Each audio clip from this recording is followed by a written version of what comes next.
Welcome to the Lemons and Pineapples podcast. I'm your host, Emma O'Brien, personal development coach, HeartMath practitioner, dog photographer, and entrepreneur. In this podcast, I share tools, strategies, and amazing guest interviews to help you improve your mindset and your well-being with a sprinkle of fun and probably some mention of dogs along the way. So without further ado, let's squeeze the day. Hello and welcome to episode 6 of the podcast. Today I'm going to be talking to you about how to manage your internal stuff. Now we all have stuff. We all have perspectives on the world. We all have opinions. We all have requirements. We have thoughts about how things should work out in a particular way. We have desires for people to behave in a certain way that we think will make us happy.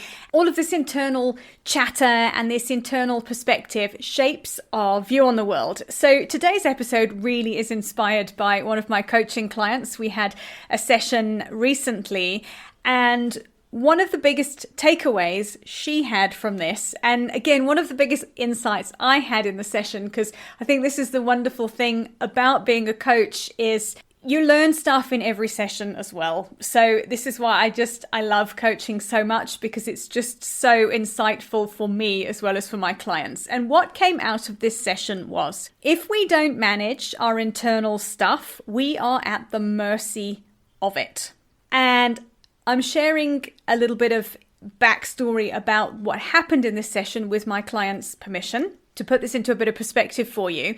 And I want to leave you at the end of this episode with some tips for how to start to manage your stuff, because like I have said, we are at the mercy of it if we don't take control of what's going on internally for us. It just spills out all over everybody else and all over our lives. And a lot of the reason many of us don't have what we want in life, or life doesn't unfold as we want it to, is because of what's happening in between our ears, in our brains, and all of this monkey mind with its motivations and its desires and its agendas that really kind of influence how our life unfolds. So this particular coaching client came to me for a session. We've been working together for a while, and we've been working on a lot of mindset stuff for her.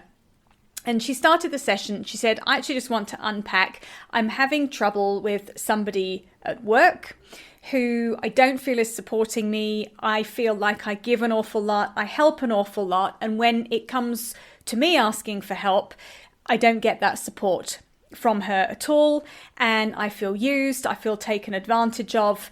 And I feel quite resentful towards her, which all of those things do not play together for that to be an effective working relationship. So we started to unpack what was going on, what was happening around that, what we thought was maybe influencing this other person's lack of help.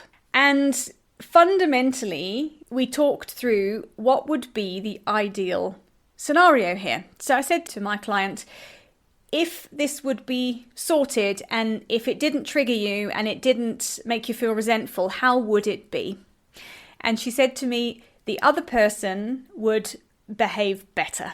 And it was just such a great insight with this, in that the only person you can ever control in a situation like that is yourself. We cannot make somebody else change. We cannot make somebody else behave in a certain way. And I've talked in some of the past episodes about this. I talked in an episode about change, about this particular point I'm going to make, is that we are often very unhappy because the way things are is not the way we wish it would be. And we are unhappy because we wish it would be different. And we sit stuck in, I wish this would be different. So we unpacked a little bit more and we talked a little bit more around this. And I reflected back that, unfortunately, to my client, you aren't able to change her, but you can change the way you respond and you can change the way it affects or triggers you. So how could you do that? We kind of got to a few points with this, in that we changed the perspective, and I got my client to have a look at how the other person involved in this situation sees the world. What's her worldview? And this person, from my interpretation and our conversation, sees the world as a place that's not very safe. That in turn influences how she behaves. And the thing we have to remember about other people's behavior is generally it's not about us. Other people's behavior is a reflection of what's happening internally for them. This is where this piece about managing our internal stuff really comes in. Because if we don't manage it, it affects other people and vice versa. And it can be quite difficult when you are doing personal development work to then go out and sort of bump into people who aren't doing any of their own work. But that is the way it is. And that's a fact we have to accept and know that we have the power to change what we are doing in response to other people, even if their behavior is not what we want from them. So when we shifted the perspective, so my client didn't end up feeling that it was all about, it was a reflection on her, that this other person didn't respect her, didn't like her. And we shifted it and had a look at maybe it's the fact that this other person just doesn't understand what's required, what's wanted. And we came up with the solution of phrasing a request for help in a different way.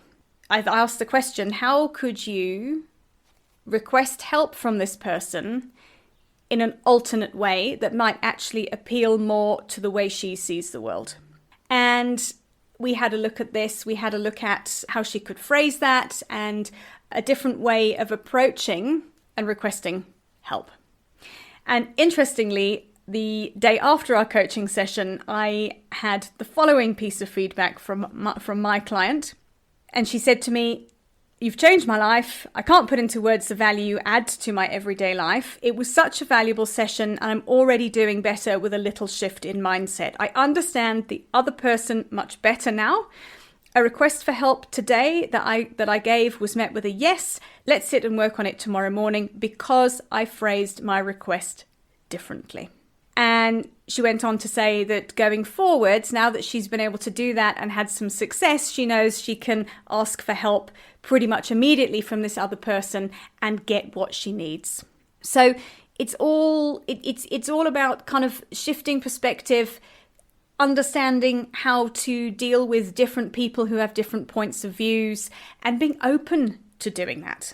And doing your own work. When we do our own work, we get better at understanding other people and better at maneuvering through the world.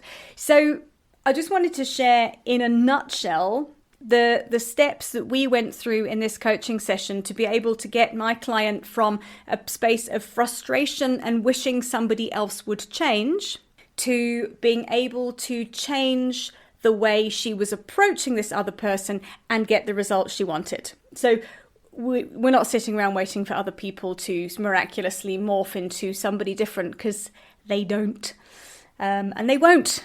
So we have no control over other people, and I think the sooner one realizes that, the easier life becomes. So here's what we did. I worked with my client to gain an awareness on the situation and what was going on, and an awareness of what was being triggered and why she was being triggered.